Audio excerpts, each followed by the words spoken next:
ओम श्री परमात्मने नमः।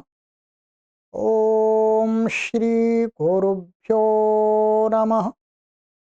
ओम श्री ऋषिभ्यो नमः।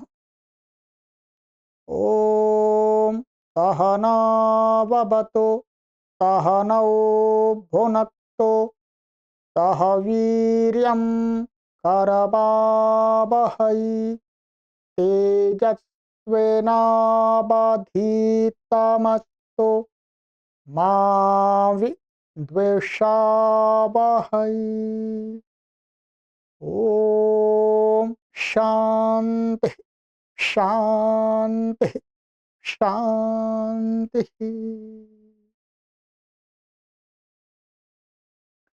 सर्वेभ्यो नमः। देववाणी संस्कृतं यूट्यूब चलदृश्यं प्रति भवतां भवतीनां च हार्दं स्वागतम्।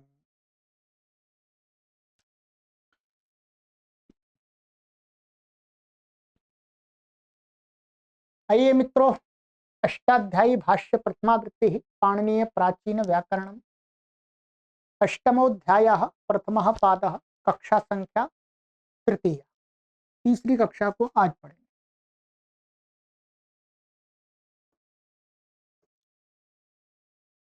चलिएगा, पुस्तक ओपन कर लीजिएगा।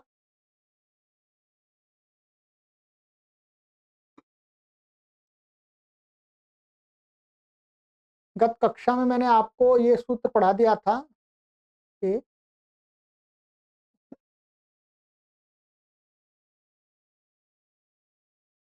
आबाधे च, ये हमारा हो गया था। ठीक है, चलिएगा अब आ रहा है हमारा आगे इसी प्रकार का ही सूत्र है।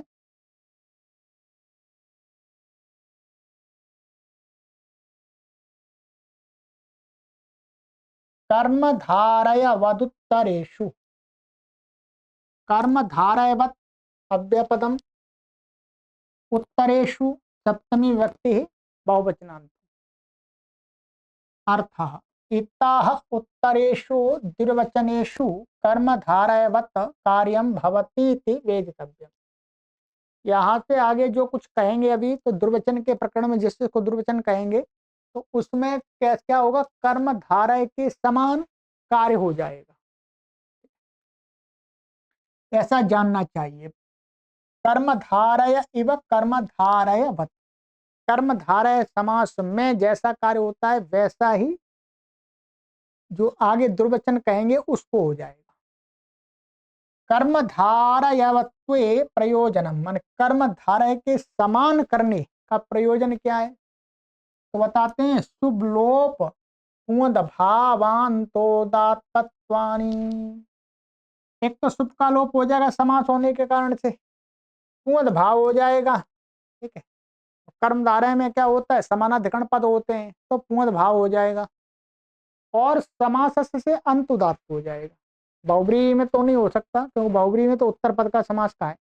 बहुब्री पद कितना, पूर्व पद का स्वर का है। या तो कर्मधार बने जाए, समास से अंत उदात्त हो जाएगा। तो तीन ये प्रयोजन मोटे मोटे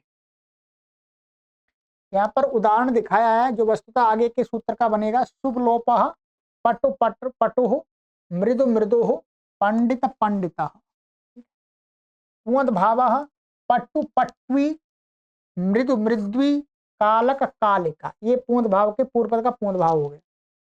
अंतोदात्तत्वम पट्टु पट्टु, ये अंतोदात्त हो रहा है यहाँ पर। पट्टु पट्वी, ये अंतोदात्त हो रहा है। सिद्धियां इन्होंने यहाँ पर दिखाई है, मैं यहीं बता देता हूँ। ठीक है, यहाँ बिल्कुल उन्होंने विस्तार से बता दिए, तो यहीं समझ लेते हैं।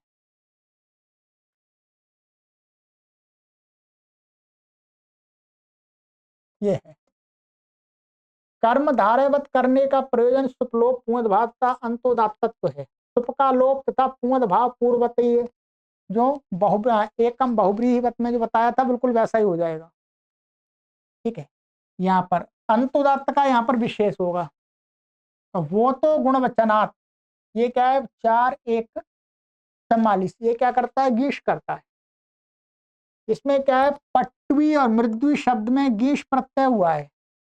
गुणवाच्य विकल्प से पट्वी और मृद्वी, पूर्व पद में उसी की निवृत्ति पुंद भाव करने से होकर के पट मृदु शब्द रह गए हैं। यहां पर क्या है, यदि इस सूत्र का आरंभ न करके बहुव्रीहि वत की अनुवृत्ति लाई जाती, माने इस सूत्र को नहीं बनाते, आगे का जो सूत्र कार्य करेगा उसमें बहुव्रीहि की अनुवृत्ति ले आते, तो बहुव्रीहि समास से भी क्या हो जाता, सुप का लोप हो जाता, पुंद भाव हो जाता। तो कहते हैं पुंद भाव की प्राप्ति भी हर जगह नहीं हो पाती, कहीं पर परेशानी आ जाती, अनुवृत्ति लाई जाती। तो क्या है, कालक कालिका, ये जो उदाहरण दिया था वहां, यहां न कोपधाया 6-3-35 से पूर्ण भाव का प्रतिषेध प्राप्त हो जाता, क्योंकि वहां पर न कोपधाया बहुब्रीहि समास में पूर्व पद के पूर्ण भाव का निषेध कर देता है। और यहां पर क्या है, ये जो शब्द है कालिका, कालिका था ये पूर्व पद, तो ये क्या है, का उपधा में था, तो इसको पूर्ण भाव नहीं हो पाता, ये बनता कालिक, वो कालिका कालिका ऐसा बनता। ध्यान रखें, ये जो है ये बहुव्रीहि वाले समास में जो पूर्ण भाव होता है उसका निषेध करता है इस शर्त से, ये तो पढ़ ही लिया हमने। कर्मधारय वत होने से क्या हो जाएगा, पूंत कर्मधारय जाति देशीयेषु, इससे ये सूत्र पूंत कर्मधारय जातीय देशीयेषु, इससे क्या है, कर्मधारय समास में तो पूर्ण भाव हो जाता है, वो निषेध करेगा, केवल बहुव्रीहि में कर पाएगा, तो अपूर्ण भाव हो गया। तो पूर्व पद वाले कालिका के टाप एवं तन्निमित्तक इकार की निवृत्ति हो जाएगी, तो ये शब्द क्या बन जाएगा, कालक का, ऐसा बन जाएगा। ये छूट रहा है यहाँ पर, ये कालक,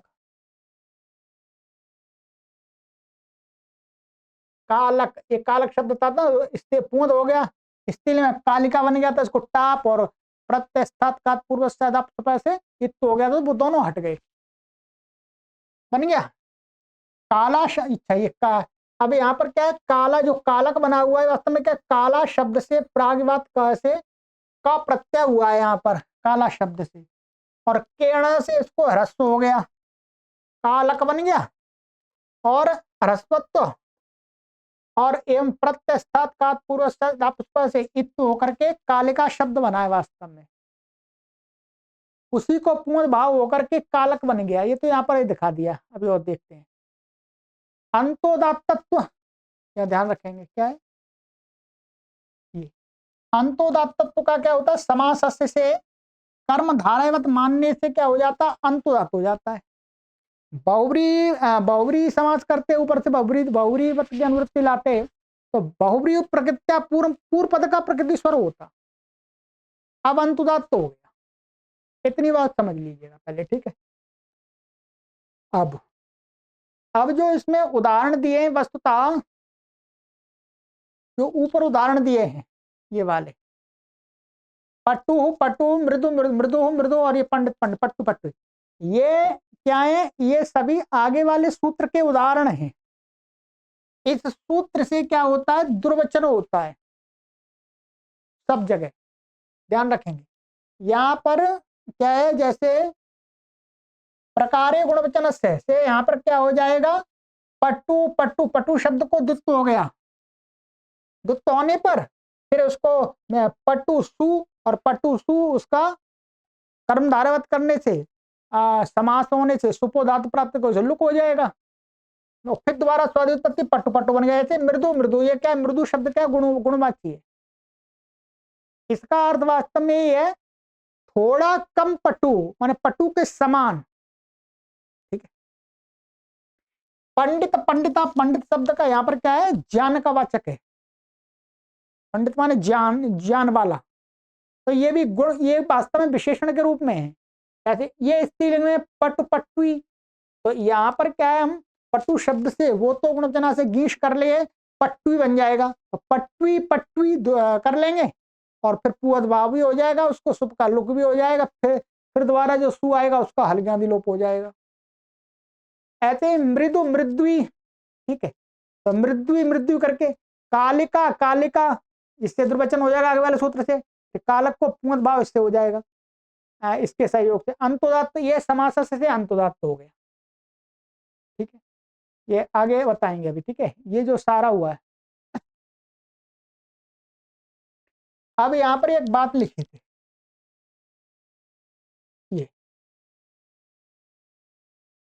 ये समझ में आ जाए तो ठीक है, नहीं तो कोई बात नहीं। अनुदात्तम च, ये इसी पाद का, इसी अध्याय के इसी पाद का तीसरा सूत्र था। ये क्या करता था अनुदात्तम च की, जो आमृत संज्ञक पद होता है वो पूरा क्या हो जाता है, अनुदात्त कर देता है। इन पदों में जो जो द्वित्व हुआ है दो दो बार, उसका जो बाद वाला पद है उसकी क्या है, तस्य परमामृतम से आमृत संज्ञा है। तो आमृत संज्ञा होने से क्या हो रहा था, अनुदात्तम च से आमृत को अनुदात्त प्राप्त था। अर्थात ये पटु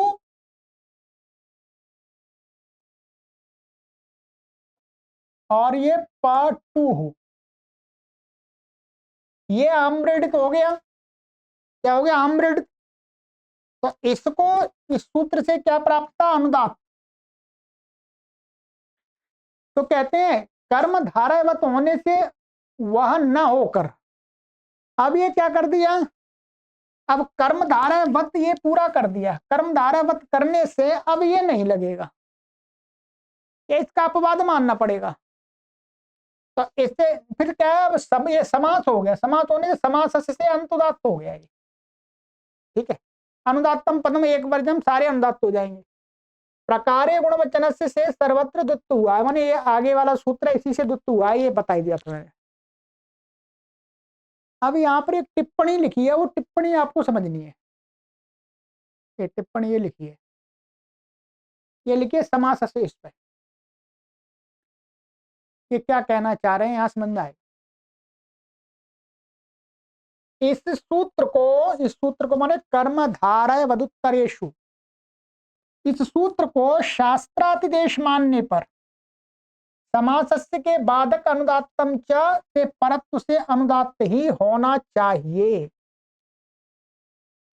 यहां क्या कर दिया, अतिदेश किया है। शास्त्रातिदेश का अर्थ हो गया सूत्रों का अतिदेश, कार्य का अतिदेश नहीं, सूत्रों का अतिदेश, ये ध्यान रखेंगे। अर्थात कर्मधारय समास में माने कर्मधारय समास के माने क्या कर दिया, उसको सूत्रों का अतिदेश कर दिया। माने जो सूत्र प्राप्त होंगे वो लग जाएंगे। माने शास्त्र का आदेश माने सूत्र, कर्मधारय समास में समास को मान करके जो सूत्र प्राप्त होंगे वो लग जाएंगे। तो कहते हैं परत्व से, जब इसमें क्या हो जाएगा, ये होगा पटु और पटु।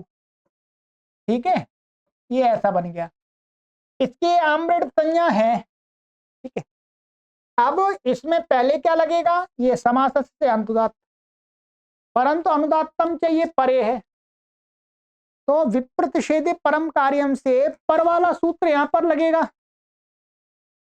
ठीक है, पर वाला भी लगेगा, तो विप्रतिषेधे परम कार्यम से ये वाला प्राप्त हो रहा है। क्या है, ये वाला माने ये अनुदात्त प्राप्त हो रहा है वास्तव में। तो क्या करें, हमें करना तो इसको अनुदात्त है। तो कहते हैं यदि शास्त्रातिदेश माने सूत्रों को प्राप्त कराना है, समाज के सूत्रों की प्राप्ति करानी है, तो क्या करना होगा, अतः इसी सूत्र से समास के अंत को उदात्त विधान भी मानना चाहिए। तो फिर विप्रतिषेधे परम कार्यम को रोकने के लिए अनुदात्तम च न लगे, इसलिए इसी सूत्र से कर्मधारय वदुत्तरेषु ये क्या करता है, कर्मधारय वत भी करता है और उस कर्मधारय समास का अंत उदात्त भी होता है। ये यहां पर इसके व्याख्यान में हमें बताना पड़ेगा। तो फिर अंत उदात्त माने ये नहीं लगेगा, इसका अपवाद हो जाएगा। ये हो गया शास्त्रोपदेश, वो शास्त्रातिदेश का, शास्त्र का अर्थ है सूत्रों का उपदेश। और कार्यादेश मानेंगे, क्या कार्यादेश, कार्यादेश मानेंगे तो कार्यादेश पक्ष में तो समासस्य हो ही जाएगा। ठीक है, कार्यादेश मानने पर क्या है, कर्मधारय समास का ही कार्य होगा। कर्मधारय ये क्या है, समास का कार्य नहीं है वास्तव में। ये क्या है, ये समास का काम नहीं है। तो समास का काम प्राप्त होगा तो समास हस्त से अपने आप अंतुदात्त प्राप्त हो जाएगा, इनका ये कहना है। ठीक है, ये बात थोड़ी सी आपको जटिल लग सकती है परंतु आगे आप अपने आप समझ जाएंगे। शास्त्रातिदेश मानने पर तो आपको इन दोनों सूत्रों की प्राप्ति होने पर परत्व से ये सूत्र प्राप्त होता है। तो इसलिए इसको रोकने के लिए इसी सूत्र से कर्मधारय उत्तरेषु से ही अंत उदात्त तत्व का भी विधान मानना पड़ेगा। और जब कार्यादेश कर देंगे तो कार्यादेश में क्या है, कर्मधारय समास को मान करके जो कार्य प्राप्त होते हैं वो हो जाते हैं। तो कर्मधारय समास को मान करके ये कार्य नहीं करता, कर्मधारय समास को कार्य मान करके ये करता है, समास को मान करके, तो अंत उदात्त हो जाएगा। बस इतना कहने का भाव। ठीक है, चलिएगा, ये 16 मिनट ले ली सूत्र ने, परंतु अब समझाना तो पड़ेगा ही। ठीक, बाकी तो सब जगह ये हो गया। आप आइएगा अब इसमें देख लेते हैं। प्रकारे गुणवचनस्य, प्रकारे सप्तमी व्यक्ति एकवचनान्तम, गुणवचनस्य षष्ठी व्यक्ति एकवचनान्तम।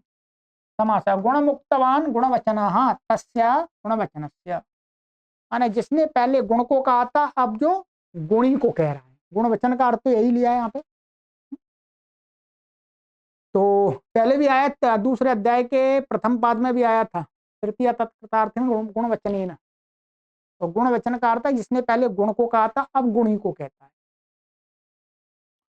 अनुवृत्ति है कर्मधारयवत् सर्वस्व द्वे, अर्थ प्रकारे वर्तमानस्य गुणवचनस्य द्वे भवता कर्मधारयवत् चास्य कार्यं भवति। प्रकार सादृश्यम यह गृह्यते।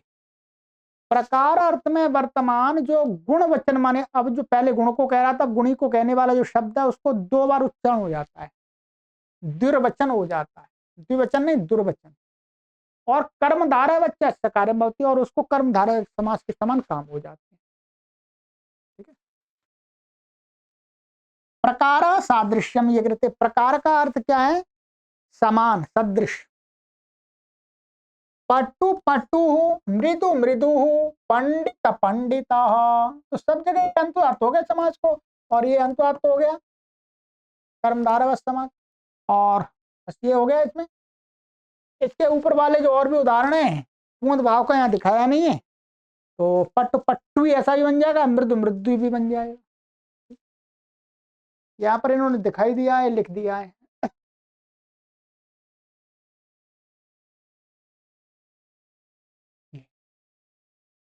सादृश्य अर्थ वाले प्रकार का यहाँ ग्रहण है। सो पटु पट्टू का अर्थ होगा, अर्थ है कुछ कम पटु गुण वाला, थोड़ा कम चतुर। अर्थात यहाँ पूर्ण पटु की अपेक्षा से किसी में कुछ न्यूनता दिखाकर प्रकार सादृश्य कहा जा रहा है। इससे मृदु मृदु का अर्थ भी इसी प्रकार से होगा, माने थोड़ा परिपूर्ण मृदु वाले की अपेक्षा से कुछ कम मृदु गुण वाला, थोड़ा सा कम मुलायम, थोड़ा सा मुलायम और उससे थोड़ा कठोर। सब में ऐसे ही जानना है आपको। पंडित पंडिता का भी अर्थ माने पूरा अच्छा पंडित जानी नहीं है, थोड़ा कम है, थोड़ा थोड़ा जान माने थोड़ा पूरा तो नहीं जानता। पूर्व सूत्र से कर्मधारयवत होने से पूर्वत अंतोदात्त अनुदात्तम च का बाधक हो जाएगा। ठीक है, माने वो कौन सा मानेंगे, कार्यादेश मान लेंगे। कार्यादेश मानेंगे तो अनुदात्तम च का ये बाधक हो जाएगा समास से। ठीक है,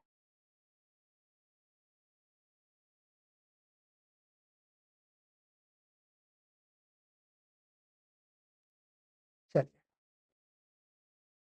अकृच्छ्रे प्रिय सुखयोर अन्यतरस्याम, अकृच्छ्रे सप्तमी व्यक्ति एकवचनान्तम, प्रिय सुखयो षष्ठी व्यक्ति द्विवचनान्तम, अन्यतरस्याम सप्तमी व्यक्ति एकवचनान्तम। समासः न कृच्छ्रम अकृच्छ्रम तस्मिन् अकृच्छ्रे नहीं तत्पुरुषः।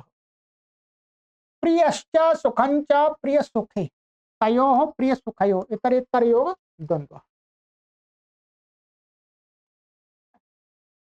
अनुवृत्ति कर्मधारयवत् सर्वस्व द्वे अर्थ प्रिय सुख इत्येतयोरकृच्छ्रे द्योत्यन्यतरस्यां द्वे भवता कर्मधारयवच्चास्य कार्यं भवति। ठीक है, कहते हैं प्रिय और सुख इन दोनों में, दोनों को क्या है, अकृच्छ्रे दोत्य। अकृच्छ का अर्थ होता है सरलता।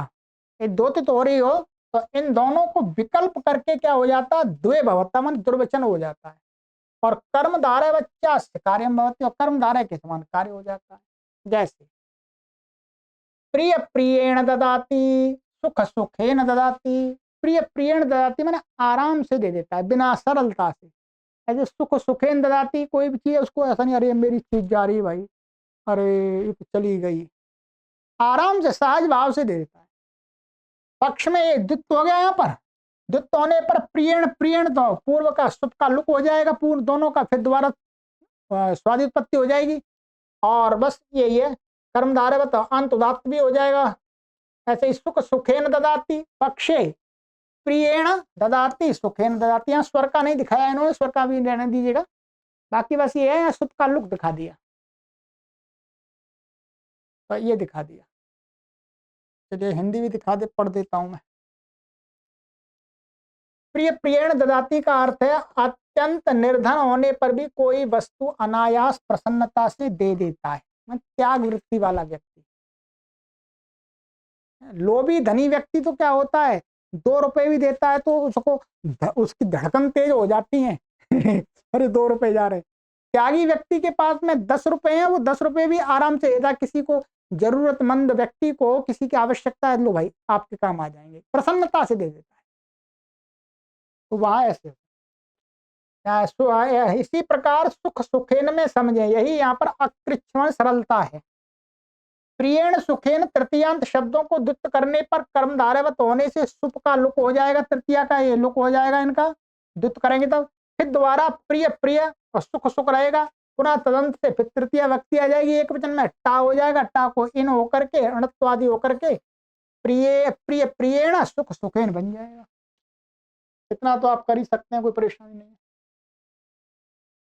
चलिए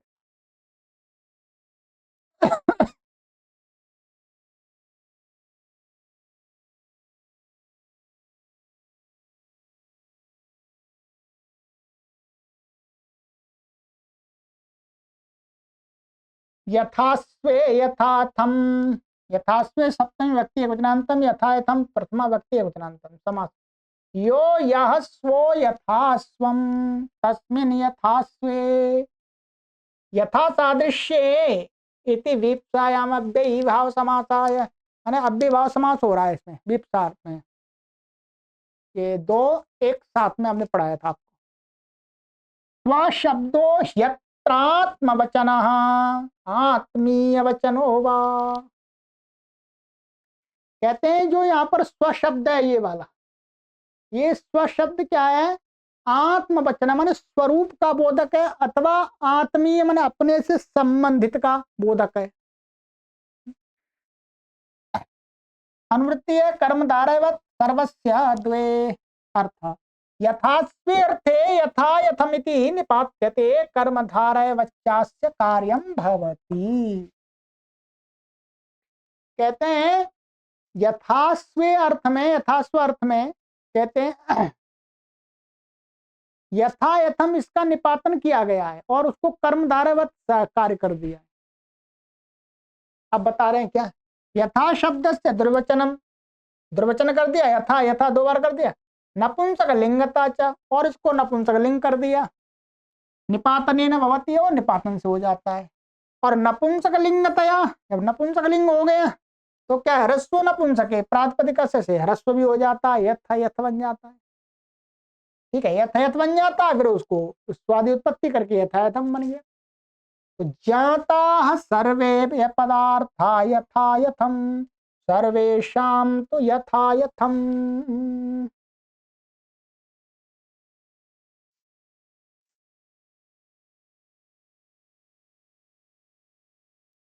तो एक तो समास का काम हो गया, कर्मधारय अंतुदात्त हो गया, और इसकी जो यथा यथा, ठीक है, तो बस यही है, इसमें निपातन ही है वास्तव में, इसने तो यथायथम निपातन ही कर दिया है और कर्मदाय तो ये यथायथम बन गया है। ठीक है, यथायथम अर्थात ये निपातन किया हुआ है। तो यथास्व अर्थ में, अब देखिए यथास्व में यहाँ पर देख लेते हैं। यथास्व में जो स्व शब्द है वो आत्मा और वस्तु का अपना स्वभाव, वस्तु का जो अपना, अथवा आत्मी मन उसकी अपनी स्वाभाविकता, माने अपना स्वभाव अथवा अपनी स्वाभाविकता, कुल मिलाकर के एक जैसा ही कुछ लग रहा है। पर यहाँ यथा यथम माने जो जैसा है वैसा, अथवा जो जिसका जैसा स्वभाव है उसका वैसा स्वभाव, बस ये दो चीज कहनी चाहिए। ठीक है, अर्थ का वाचक है। ज्ञाता सर्वे पदार्था यथायथम का अर्थ है मैंने सब पदार्थों के उनके अपने अपने स्वभाव को जान लिया, माने उनका जो स्वरूप है वो जान लिया। सर्वेशम तो यथायथम अर्थात सबकी आत्मीयता माने स्वाभाविकता को जान लिया। तो यहां पर क्या स्वभाव और स्वाभाविकता ध्यान रखें, ऐसा कर दिया इन्होंने, जैसे मनुष्य और मनुष्यत्व ऐसे दो भेद कर दिए। मनुष्य तो क्या हो गया, स्व हो गया स्वयं का, और मनुष्यता या मनुष्यत्व ये हो गया उसकी आत्मीयता। तो उसी प्रकार से मैंने पदार्थों को उसके स्वरूप को जान लिया और उनका स्वरूप जिस कारण से है उसको भी जान लिया। ठीक है, जल के स्वरूप को भी जान लिया और जल को जल क्यों कहते हैं इसको भी जान लिया। इसके लिए यथायथम का प्रयोग होगा। ठीक है, बाकी इसमें और कुछ विशेष नहीं है। स्वर तो लगेगा आपका।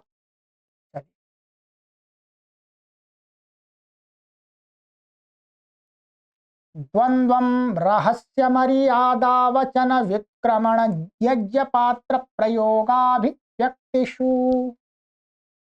द्वंद्वम प्रथमा व्यक्ति एकवचनांतम, रहस्य व्यक्तिषु सप्तमी व्यक्ति बहुवचनांतम समासः। यज्ञ पात्राणां प्रयोगः, यज्ञ पात्र प्रयोगः षष्ठी तत्पुरुषः, माने यज्ञ के पात्रों का प्रयोग।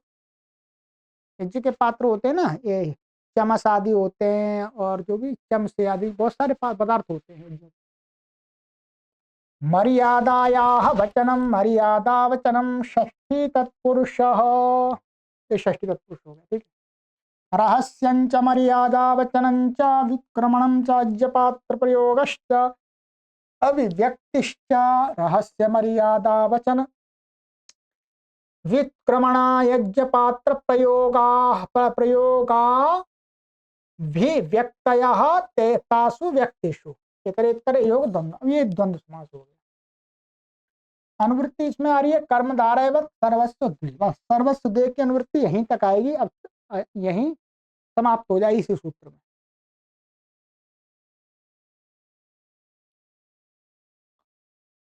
अर्थ रहस्य मर्यादा वचन विक्रमण यज्ञ पात्र प्रयोग अभिव्यक्ति इत्येतेष्वर्थेषु द्वन्द्वमिति निपात्यते कर्मधारय वच्चास्य कार्यं भवति। कहते हैं कि रहस्य मर्यादा वचन विक्रमण यज्ञ पात्र प्रयोग और अभिव्यक्ति, इन अर्थों में द्वंद्वम शब्द का निपातन किया गया है और द्वंद्वम को कर्मधारयवत कार्य भी कर दिया, कर्मधारयवत कार्य भी प्राप्त करा दिया।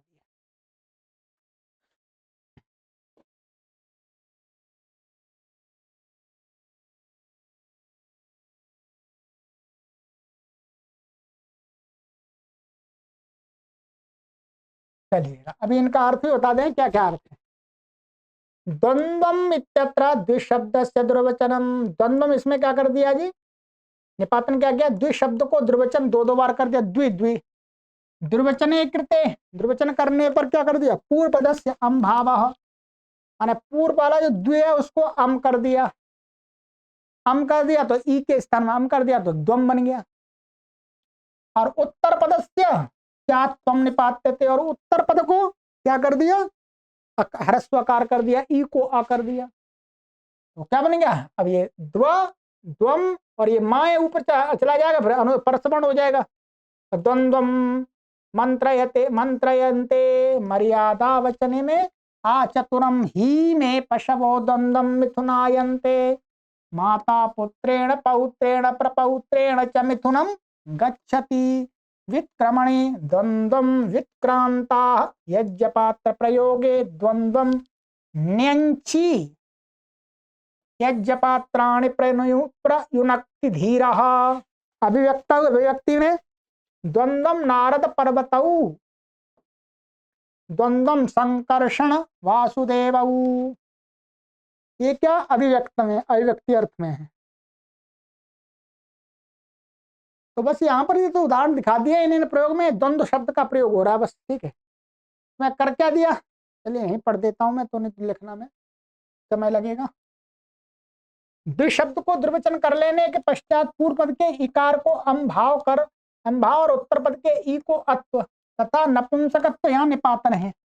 द्वंद्वम नपुंसक लिंग, ठीक है। द्वि औ इस स्थिति में कर्म धारवत होने से क्या सुख का लुक हो गया, पूर्वत हुआ, एवं निपातन से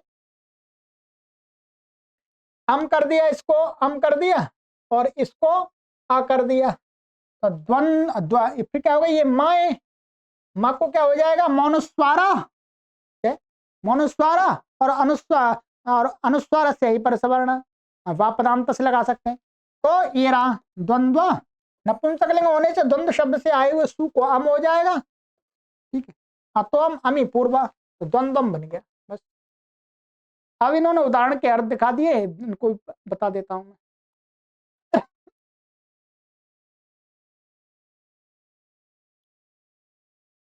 रहस्य अर्थात एकांत हो गया। मर्यादा वचन का अर्थ है स्थिति का अनतिक्रमण, अनेक सीमा का अतिक्रमण न करना। विक्रमण का अर्थ होता है पृथक अवस्थित भेद को कहते हैं, ठीक है। अभिव्यक्ति अर्थात साहचर्य, साहचर्य माने साहचर्य तो साहचर्य होता है सहभाव। तो अब उदाहरण दिखा रहे हैं रहस्य में, द्वंद्वम मंत्रयन्ते, दो दो मिलकर परस्पर मंत्रणा करते हैं। कहां पर, एकांत में, और दो दो ही केवल, और कोई नहीं है। मर्यादा वचन में आचतुरम ही में पशवो द्वंद्वम मिथुनायन्ते, चौथी पीढ़ी तक ये पशु परस्पर मैथुन करते हैं।